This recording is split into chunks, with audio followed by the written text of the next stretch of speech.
PM Modi के मित्र Donald Trump जब से दोबारा अमेरिका के राष्ट्रपति बने हैं तभी से वो भारत को झटके पर झटका दे रहे हैं और अब कहा जा रहा है कि अमेरिका ने भारत को एक और झटका देने की तैयारी कर ली है।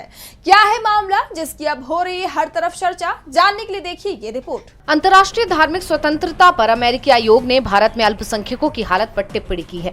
आयोग ने कहा कि भारत में अल्पसंख्यकों के साथ बुरा व्यवहार हो रहा है।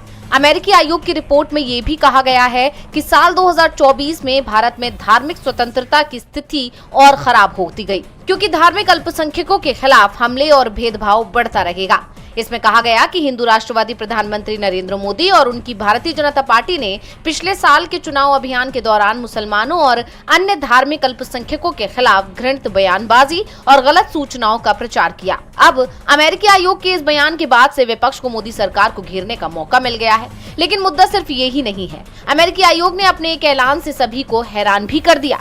दरअसल आयोग ने भारत की जासूसी agency research and analysis wing यानी रॉ के खिलाफ प्रतिबंध लगाने की सिफारिश की है। इसके लिए उसने सिख अलगाववादियों की कथित जान लेने में भारतीय एजेंसी की संलिप्तता के बेबुनियाद आरोपों को आधार बनाया है।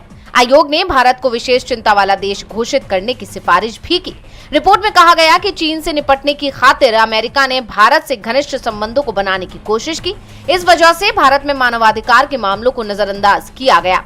अब आयोग की इस रिपोर्ट के आने के बाद सभी की निगाहें ट्रंप प्रशासन के फैसले पर टिकी हुई हैं। दरअसल आयोग का आदेश मानना सरकार के लिए बाध्यकारी नहीं है। ऐसे में देखना होगा कि ट्रंप इसे मानते हैं या नहीं।